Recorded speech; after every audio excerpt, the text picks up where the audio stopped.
नमस्कार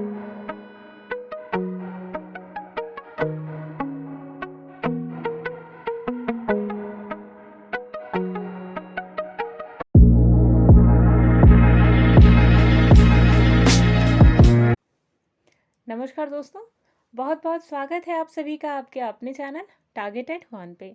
मैं हूं अमृता और आज का जो टॉपिक है जिस पे आज हम डिस्कशन करने वाले हैं वो है रिप्रोडक्शन इन साइकस। इसके साथ साथ हम बात करेंगे types of reproduction in cycas और स्ट्रक्चर ऑफ माइक्रोस्पोरोफिल। इसके अलावा हम बात करेंगे डेवलपमेंट ऑफ माइक्रोस्पोरोफिल के बारे में। तो अगर अभी एक स्टूडेंट है जो कि LT grade, TGT biology, PGT biology, MSc, BSc, CPMT, GIC, NEET या फिर क्लास 12 की प्रिपरेशन कर रहे हैं तो आपके लिए वीडियो बहुत ही ज़्यादा हेल्पफुल होने वाली है। तो चलिए स्टार्ट करते हैं आज की वीडियो। लेकिन वीडियो स्टार्ट करने से पहले एक जनरल इन्फॉर्मेशन आप सभी दोस्तों के लिए कि अगर आप भी हमारे चैनल से जुड़ करके बायोलॉजी की प्रिपरेशन करना चाहते हैं या किसी भी टीचिंग एग्जामिनेशन से रिलेटेड प्रिपरेशन करना चाहते हैं तो ज़रूर सब्सक्राइब कीजिए हमारा यूट्यूब चैनल टारगेटेड वन को। और अगर आप टीजीटी बायोलॉजी, एलटी ग्रेड या किसी भी बायोलॉजी सब्जेक्ट से रिलेटेड एग्जाम्स की प्रिपरेशन कर रहे हैं तो ज़रूर जुड़े हमारे Telegram channel target TGT PGT biology के साथ में, जिसका लिंक आपको डिस्क्रिप्शन बॉक्स में मिल जाएगा। तो ये तो थी एक सामान्य सी जानकारी जिसके द्वारा आप अपने तैयारी के स्तर को और भी ज़्यादा व्यापक बना सकते हैं। चलिए अब बढ़ते हैं आज के टॉपिक की तरफ। तो आज हम बात करने वाले हैं reproduction in cycas and life cycle of cycas के बारे में। तो first of all we will discuss about how many types of reproduction are found in cycases. तो सबसे पहले गाइस देखिए, रिप्रोडक्शन यहाँ पे दो टाइप्स की पाई जाती है साइकस के अंदर। First is vegetative and other is sexual reproduction. ठीक है, तो आपको ध्यान देने वाली बात यह है कि वेजिटेटिव रिप्रोडक्शन किस मोड से होता है और सेक्सुअल रिप्रोडक्शन जो है वो कैसे परफॉर्म होता है। ठीक है, तो सबसे पहले बात करेंगे हम वेजिटेटिव रिप्रोडक्शन के बारे में। तो गाइज वेजिटेटिव रिप्रोडक्शन जो होता है वो होता है बाय द हेल्प ऑफ बुलबिल और एडवेंटिशियस बर्ड्स। ठीक है, बुलबिल्स क्या होते हैं और कैसा होता है इनका स्ट्रक्चर, इसके बारे में हम बिल्कुल अभी डिस्कस करेंगे। तो सबसे पहले बात, क्वेश्चन बनते कहाँ से हैं। क्वेश्चन आपसे पूछा जाता है टीजीटी बायोलॉजी के लेवल की अगर आप बात करें तो यहाँ से कई सारे क्वेश्चन आपको बनने को मिल सकते हैं। सबसे पहली बात आपसे पूछा जा सकता है कि वेजिटेटिव रिप्रोडक्शन किस मोड के द्वारा होता है, तो आप कहेंगे यहाँ पे विद द हेल्प ऑफ बुलबिल और एडवेंटिशियस रूट्स। जो वेजिटेटिव रिप्रोडक्शन है साइकस के अंदर वो परफॉर्म की जाती है। दूसरा क्वेश्चन बनता है कि what is bulbil in terms of Cycas और व्हाट इज एडवेंटिशियस बर्ड्स और हाउ बुलबिल्स और adventitious roots are helpful in vegetative reproduction. तो ये सारी चीज़ें हैं जो आपकी एग्जाम से पूछी जा सकती हैं। ठीक है, चलिए तो नेक्स्ट बात करते हैं हम सेक्सुअल रिप्रोडक्शन के बारे में। तो सेक्सुअल रिप्रोडक्शन जो होता है ये होता है by the help of seeds. ठीक है, तो दोनों टर्म्स के बारे में आपने समझा। तो वेजिटेटिव रिप्रोडक्शन के बारे में अगर आपने पहले नहीं पढ़ा है या बुलबिल्स के बारे में नहीं पढ़ा है, एडवेंटिशियस बर्ड्स के बारे में नहीं पढ़ा है, तो यहाँ पर आपको दो चीज़ें देखिए। आपको सबसे पहली चीज़ पढ़ना क्या है, स्ट्रक्चर, कि हाउ बुलबिल लुक्स लाइक। ठीक है, दूसरी बार आपको ये पढ़ना है कि कैसे बुलबिल या फिर एडवेंटिशियस बर्ड्स जो है ये आगे प्रोपगेट करते हैं। तो यही दो चीज़ें हैं जो ज़्यादातर आपके एग्जाम से पूछी जाती हैं। तो चलिए सबसे पहले हम बात करते हैं बुलबिल के बारे में। ठीक है, तो वेजिटेटिव रिप्रोडक्शन जो कि साइकस में होता है ये मोस्ट कॉमन माना जाता है, मोस्ट कॉमन मेथड माना जाता है वेजिटेटिव प्रोपगेशन साइकस में। ठीक है, किसके हेल्प से होता है, बुलबिल की हेल्प से होता है। ठीक, अब जानिए कि बुलबिल होता क्या है एग्जैक्टली। तो बुलबिल एक छोटा सा, आपको ये देखिए जो आप स्ट्रक्चर देख रहे हैं दिस इज अ बुलबिल। ठीक है, होता क्या है, ये एक छोटा सा प्लांट लाइक स्ट्रक्चर होता है जिसके एक्सेस पे स्केली लीव्स लगी होती है। ये जो आप देख रहे हैं ना, दीज आर स्केली लीव्स। इनका फंक्शन क्या होता है, ये स्टेम यहीं से बिल्कुल अराइज करता है। ठीक है, स्केली लीव्स उनको कवर करने का काम करती हैं। ठीक है, तो ये ज़्यादातर ये जो लीव्स होती हैं या जो इनका स्ट्रक्चर होता है ये ब्रॉड बेस वाली होती है। ठीक है, और जो टिप होता है इनका ये कैसा होता है, पॉइंटेड। ठीक है ना, तो ऐसा होता है स्केली लीफ का स्ट्रक्चर। स्केली लीफ स्पाइरल वे में और कॉम्पैक्टली अरेंज होती है इस तरीके से। ठीक है, और यहाँ से बिल्कुल आपको नज़र आएंगे फॉलियोज लीव्स। ठीक, तो ये होता है एक बुलबिल का स्ट्रक्चर और नीचे से बिल्कुल यहाँ पे एडवेंटिशियस रूट्स जो होती हैं वो अराइज करती हैं। तो ये बुलबिल होता क्या है गाइस, ये बुलबिल जो मेन प्लांट बॉडी होती है उसके जस्ट नीचे से जो एडवेंटिशियस रूट्स होती हैं उनके बिल्कुल बगल से ये अराइज करता है और छोटा सा प्लांट का मतलब बेबी प्लांट या प्लांटलेट की तरह इसका स्ट्रक्चर देखा जाता है जनरली। ठीक है, तो ऐसा स्ट्रक्चर आपको नज़र आएगा बुलबिल का। एक बार फिर से देख लीजिएगा, इसमें स्पेशलिटी क्या है कि ये मान लीजिए आपका क्या है, मेन प्लांट बॉडी। ठीक है ना, इस तरीके से।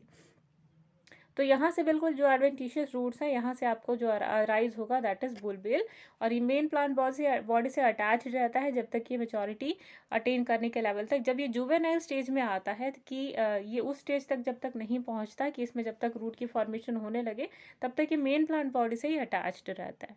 ठीक है, तो यहाँ पर आप देखेंगे कि छोटा सा स्टेम है बिल्कुल ओवल शेप्ड का, और इसके बिल्कुल नीचे आपको यहाँ रूट्स नजर आएंगी, और ये पूरा जो स्टेम है छोटा सा वो कवर्ड होता है स्केली लीव्स के द्वारा। इसके ऊपर होती है फॉलियोज लीव्स। ठीक है, तो ये होता है बुलबिल का स्ट्रक्चर। आगे देखिएगा, नेक्स्ट स्लाइड पे चलते हैं। देखिए, जब ये इसके अंदर कैपेबिलिटी आ जाती है खुद एक नए प्लांट की तरह राइज करने की या जर्मिनेट करने या ग्रो करने की, तब ये जो बुलबिल होता है ये जो मेन प्लांट बॉडी होती है उससे डिटैच हो जाता है और एक मैच्योर प्लांट की तरह आगे चल करके डेवलप करता है। ठीक, ध्यान देने वाली बात इसमें क्या है, ध्यान देने वाली बात ये है इसमें कि जो मेन प्लांट बॉडी है अगर ये मेल है, ठीक है, तो जो बुलबिल है वो आगे चल करके एक मेल प्लांट बॉडी को ही जन्म देता है। ठीक है, नोटिसेबल चीज़। और अगर मेन प्लांट बॉडी फीमेल है, ठीक है, तो ये आगे चल करके एक फीमेल प्लांट बॉडी को ही जन्म देता है। ठीक है, जैसे कि हम पहले भी बात कर चुके हैं कि cycas is strictly dioecious plant. ठीक है, साइकस कैसा है, एक स्ट्रिक्टली डाइशियस प्लांट है। डाइशियस मतलब कि मेल और फीमेल सेक्स ऑर्गन्स जो होते हैं वो डिफरेंट प्लांट बॉडी में अराइज करते हैं। ठीक है ना, तो इतना कॉन्सेप्ट मेरे ख्याल से आपको समझ आया होगा। चलिए बात करते हैं सेक्सुअल रिप्रोडक्शन इन साइकस के बारे में।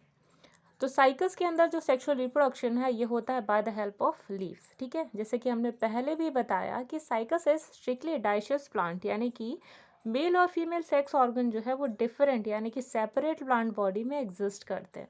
ठीक है, अच्छा एक चीज़ यहाँ पे नोटिसेबल है कि हमने पहले भी डिस्कस किया था कि जो मेल प्लांट बॉडी है वो आगे चल करके यानी कि मेल बुलबिल जो है आगे चल करके मेल प्लांट बॉडी को ही जन्म देती है। ठीक है ना, और देखिए फर्स्ट ऑफ ऑल ये जानना इम्पॉर्टेंट है कि कितने एज के बाद, कितने एज लेवल के बाद एक साइकस का जो प्लांट है वो सेक्सुअली मैच्योर जो होता है। ठीक है, तो आफ्टर 10 ईयर्स 10 साल के बाद, एक सेकेंड, 10 साल के बाद जो होता है वो साइकस का जो पेड़ है, साइकस का प्लांट जो है वो सेक्सुअली एक्टिव माना जाता है, यानी कि after 10 years a cycas plant can produce its own sex organ. ठीक है, तो ये चीज़ आपको ध्यान जानना ज़रूरी है। दूसरी चीज़ ये इंपॉर्टेंट होता है कि 10 ईयर्स के पहले जो वेजिटेटिव प्लांट बॉडी होती है इस तरीके की, इनके अंदर जो मेल स्ट्रोबोलाई है यानी कि मेल कोन का प्रोडक्शन नहीं होता। ठीक है ना, इसके पहले आपको जस्ट लीफ लाइक स्ट्रक्चर यहाँ पे नज़र आएंगे, जैसे कि नारियल का पेड़ आपको नज़र आता है बिल्कुल वैसे ही। ठीक है, 10 साल के बाद आपको यहाँ पे बिल्कुल टिप पे जो मेरिस्टेमेटिक टिश्यूज हैं वो आगे चल करके मेल कोन या फिर मेल स्ट्रोबोलाई को जन्म देते हैं। यही मेल स्ट्रोबोलाई के अंदर छोटे छोटे माइक्रोस्पोरोफिल्स का प्रोडक्शन देखा जाता है। ठीक है, तो सबसे पहले जानने वाली बात यह है कि बिल्कुल टिप पे यहाँ पे लीफ के पास जो मेरिस्टेमेटिक टिश्यूज हैं ये मेल कोन्स को या मेल स्ट्रोबोलाई को जन्म देते हैं। इन्हीं मेल स्ट्रोबोलाइज के अंदर माइक्रोस्पोरोफिल्स जो हैं वो एग्जिस्ट करते हैं। ठीक है ना, अब ध्यान देने वाली बात यह है, देखिए कि प्रोजेक्शन क्या होता है, यानी कहाँ पे प्रेजेंट होते हैं ये मेल कोन्स। तो प्लांट की टर्मिनल पोजिशन पे, लेट मी शो यू, यहाँ पे आप एक स्लाइड में देख सकते हैं कि ये जो मेल कोन है, ठीक है, ये मिडिल में नहीं बिल्कुल साइड में यानी कि टर्मिनल पोजीशन पे प्रेजेंट है कुछ इस प्रकार से। ठीक है ना, ये जब टर्मिनल पोजीशन पे प्रेजेंट होता है, जब ये छोटा होता है साइज में एक्सिस के, तो बिल्कुल यहाँ पे स्ट्रेट होता है। जैसे जैसे ये हैवी थोड़ा सा होते जाता है तो प्लांट के बाहर इस तरीके से थोड़ा बैंड कर जाता है। ठीक है ना, तो इम्पॉर्टेंट पॉइंट है जो आपको ध्यान में रखना है। अगली चीज़ देखिएगा, अगला इम्पॉर्टेंट पॉइंट कि जैसे मेल प्लांट जो है, मेल प्लांट बॉडी के अंदर जो कोन है यानी कि मेल स्ट्रोबोलाई वो टर्मिनल पोजीशन पे प्रेजेंट होता है, वैसे ही, एक सेकेंड, वैसे ही जो मेगास्पोरोफिल है, ठीक है, मेगास्पोरोफिल क्या होती है, ये कहाँ पे प्रेजेंट होती है, तो आप ध्यान दीजिएगा कि फीमेल साइकस की जो प्लांट बॉडी है ये इस तरीके से लीफ जब अराइज होती है, ठीक है, तो इन्हीं लीफ की सक्सेशन के साथ में बिल्कुल टॉप पे यहाँ पे जो होता है वो माइक्रोस्पोरोफिल का प्रोजेक्शन देखा जाता है। दोनों में डिफरेंस क्या है, मेल जो मेल कोन होता है या जो मेल स्ट्रोबोलाई होता है ये बिल्कुल टर्मिनल पे यहाँ पे प्रेजेंट होता है इस तरीके से, जबकि फीमेल प्लांट बॉडी में दोनों अलग अलग प्लांट बॉडी में, ठीक है, कंफ्यूज बिल्कुल भी मत होइएगा। यहाँ पे आपको समझाने के लिए मैंने इस फिगर में दोनों ऑर्गन्स को एक ही प्लांट में दिखा दिया है, लेकिन ऐसा नहीं होता, ठीक है, दो डिफरेंट प्लांट बॉडी में एग्जिस्ट करते हैं।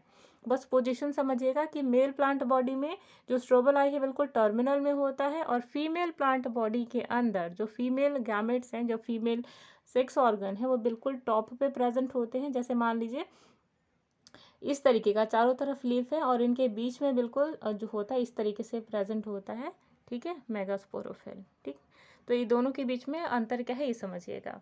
जैसे जैसे लीफ आगे चल कर के डेवलप करती है ऐसे स्टेम के टॉप पे बिल्कुल वैसे ही वैसे माइक्रोस्पोरोफिल भी प्रोड्यूस होती हैं, ठीक है ना, एक लीफ के बाद फिर एक प्रोडक्शन, फिर एक लीफ के बाद फिर एक मेगास्पोरोफिल का प्रोडक्शन, ठीक है ना।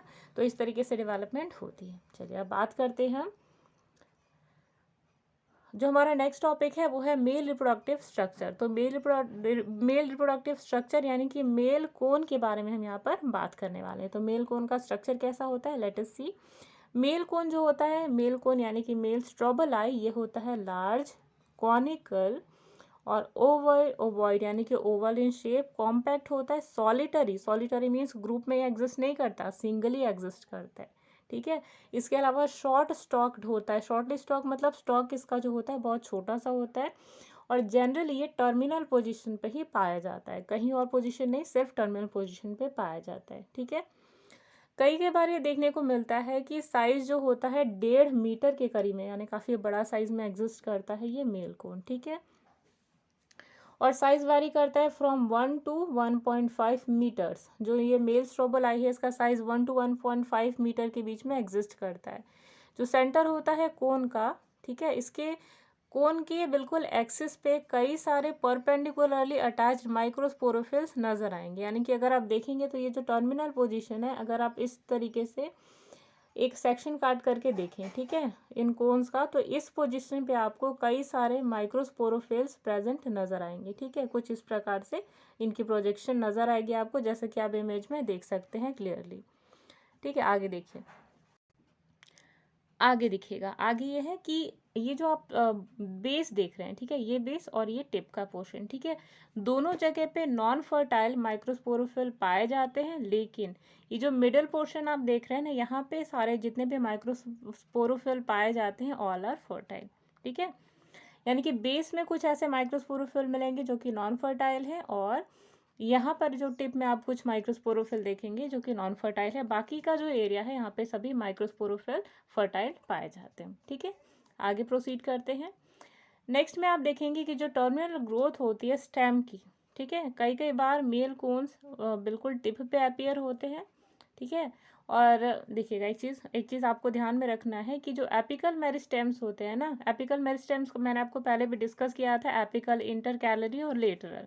एपिकल मतलब वो होते हैं जो कि किसी भी प्लांट में बिल्कुल टिप पे पाए जाते हैं, ऐसे जहाँ पे छोटी छोटी लीव्स आपको नज़र आती हैं वहीं पे पाए जाते हैं एपिकल मेरिस्टेम्स, ठीक है।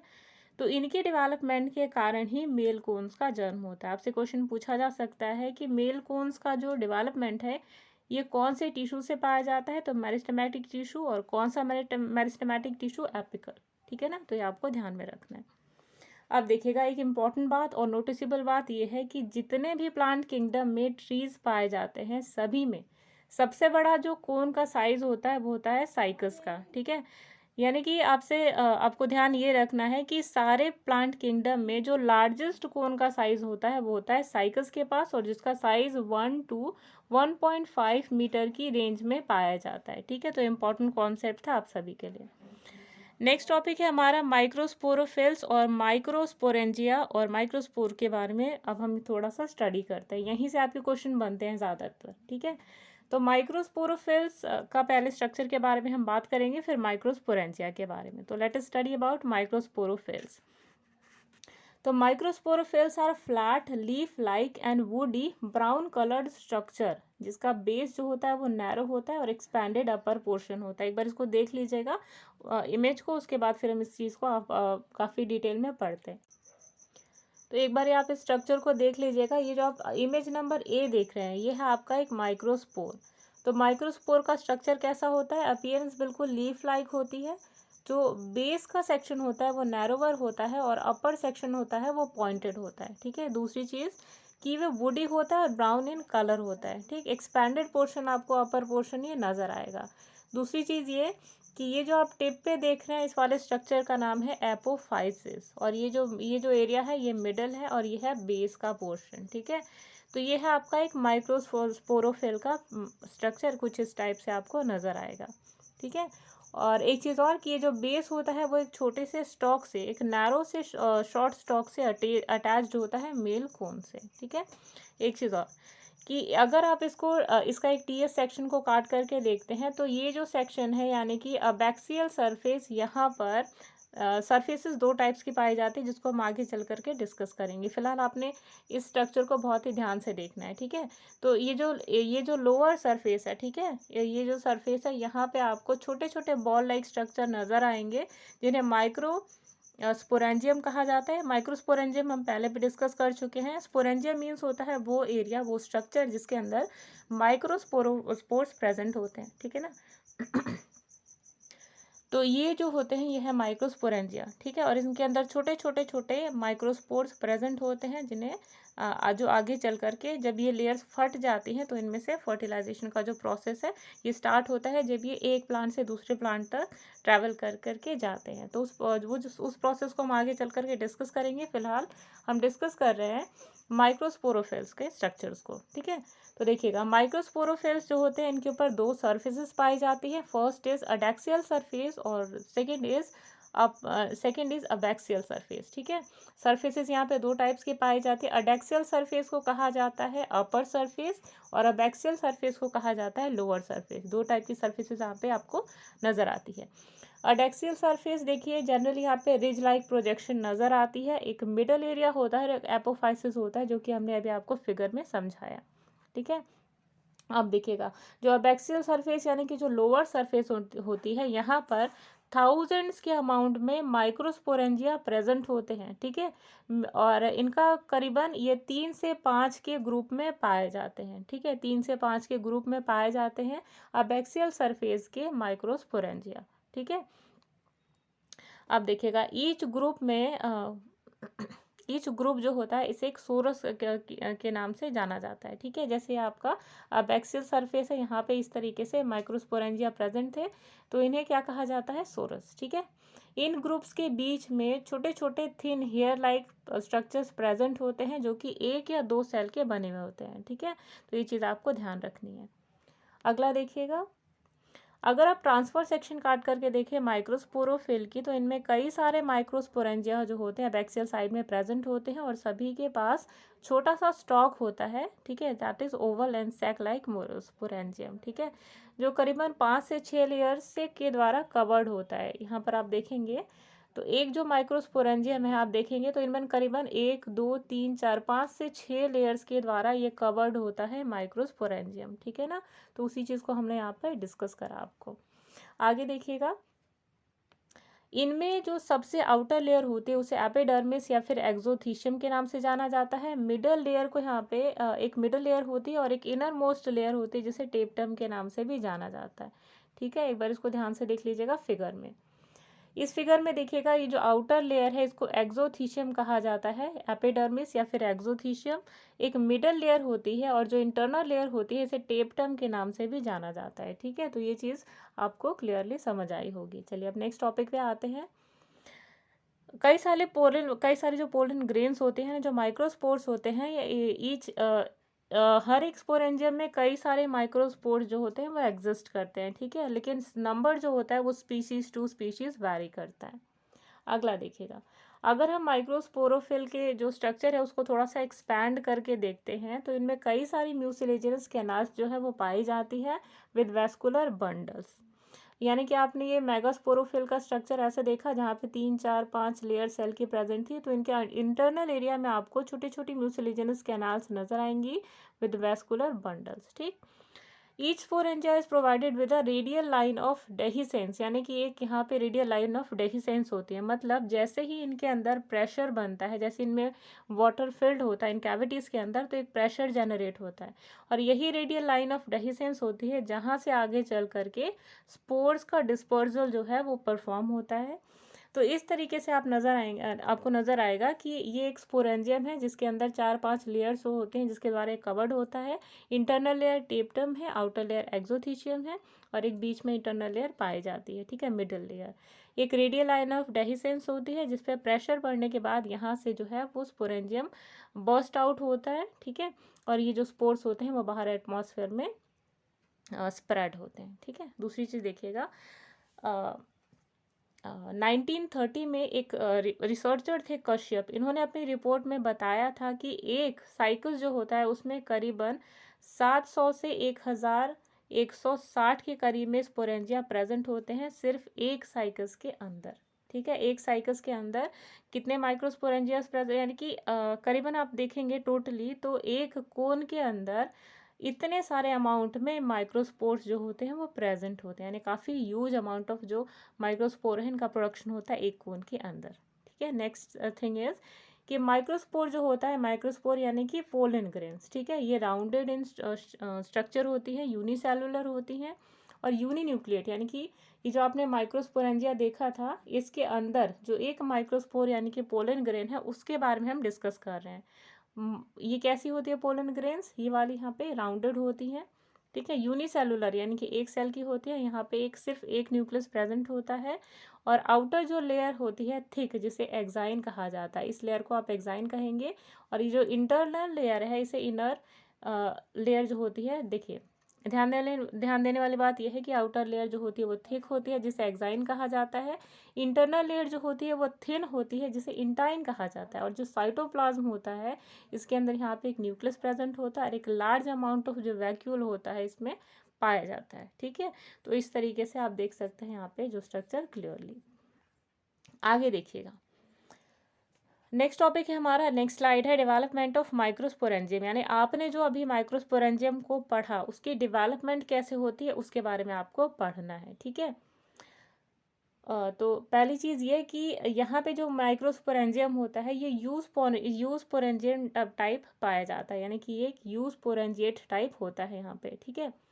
कुछ जो होते हैं स्पोरेंजियल जो होता है, देखिए इनका डेवलपमेंट स्टार्ट कहाँ से होता है, तो यहाँ पर आपको नज़र आएगा कि स्पोरेंजियम के अंदर, ठीक, सबसे पहले क्या होता है, सबसे पहला चेंज जो आपको नज़र आएगा इसकी डेवलपमेंट में कि यहाँ पर जो सेल्स है इन सेल्स के किनारे, यानी जो आप आउटर सेल्स की लेयर देख रहे हैं, ऐसे सिंगल लेयर जो आप देख रहे हैं ये लगातार पेरिक्लाइनली और एंटीक्लाइनली डिवाइड करते हैं, यानी कि अगर इस लेयर की एक सेल को इस तरीके से आप बड़ा करके देखें, इनलार्ज करके, तो सेल पहले पेरिक्लाइनली फिर एंटीक्लाइनली डिवाइड होती है, ठीक है। तो एक सेल में अगर इस टाइप से डेवलपमेंट आपको डिवीजन नज़र आएगा, ठीक है, इस तरीके से पेरिक्लाइनरी और एंटीक्लाइनरी जब डिवाइड होगी सेल तो यहाँ पे एक लेयर सेल की बन जाएगी कुछ इस प्रकार से, ठीक है ना। एक ही सेल की लेयर थी जो आगे चल करके 3-4 सेल की लेयर के रूप में डेवलप हो गए। आगे देखिएगा, जो प्राइमरी सेल वॉल है उसने आगे चल करके 3-4 सेल की लेयर जो थी वो बनाई, ठीक है। किन्हीं किन्हीं केसेस में 5 से 7 सेल की जो सेल वॉल की जो थिक लेयर है यहाँ पे वो बनती हुई नजर आएगी, ठीक है। आगे चल के क्या होता है कि यहाँ पे एक सेल जो होती है वो डिफरेंशिएट हो जाती है जिसे कहा जाता है स्पोरेंजियल इनिशियल। इसी सेल के अंदर आगे चल कर के लगातार डिवीजन होता है और ये प्राइमरी स्पोरोजिनस सेल के नाम से जाना जाता है, यानी यही सेल आगे चल कर के डिवाइड होती है, ठीक है, पेरिक्लाइनरी और एंटीक्लाइनरी, और इसके अंदर फिर आप देखेंगे कई सारी सेल का एक गुच्छा सा नजर आएगा, ठीक। यही लगातार डिवाइड करते रहती है और डिवीजन के बाद एक इस टाइप का राउंड स्ट्रक्चर आपको नजर आएगा जिसे स्पोरोजिनस टिश्यू कहा जाता है, ठीक है। स्पोरोजिनस के ऊपर एक लेयर पाई जाती है टेप्टम की जो उसे प्रोटेक्ट करने का काम करती है और करीबन इसके ऊपर आपको 5 से 7 लेयर थिक सेल का स्ट्रक्चर नजर आएगा, ठीक है। चलिए आगे देखते हैं। स्पोरेंजियल इनिशियल के फर्दर डेवलपमेंट के बाद एक स्पोरेंजियल टिश्यू का या स्पोरेंजियल सेल की मास का डेवलपमेंट का एक प्रोजेक्शन आपको नज़र आएगा, जो कि माइक्रोस्पोर मदर सेल को आगे चलकर प्रोड्यूस करती है। यानी कि इस टाइप से आपको नज़र आएगा ये स्पोरोजिनस सेल। ठीक है, ये आगे चल कर के माइक्रोस्पोर मदर सेल का प्रोडक्शन करती है। आगे चल कर के यही माइक्रोस्पोर मदर सेल रिडक्शनली डिवाइड करती है। रिडक्शनली डिवाइड करने का मतलब कि अगर एक सेल डिप्लॉयड केस में पाई जा रही है तो आगे चल करके वो रिडक्शन यानी कि रिडक्शन डिवीजन शो करेगी। तो अगर सेल 2n टाइप की है तो आगे चल करके ये n यानी कि डिप्लॉयड केस में है तो आगे चल करके हैप्लॉयड केस में ये बदल जाती है। ठीक है, आफ्टर रिडक्शन डिवीजन। इसके बाद क्या होता है कि जब ये रिडक्शन डिवीजन के बाद हैप्लॉइड सेल में कन्वर्ट होती है तब एक पोलन ग्रेन जो होती है ये प्रोड्यूस होती है। ठीक, अब देखिए एक पोलन ग्रेन का स्ट्रक्चर कैसा होता है। तो पोलन ग्रेन के ऊपर जो लेयर थी, ठीक है, उसे एक्साइन और इंटाइन के नाम से जाना जाता है।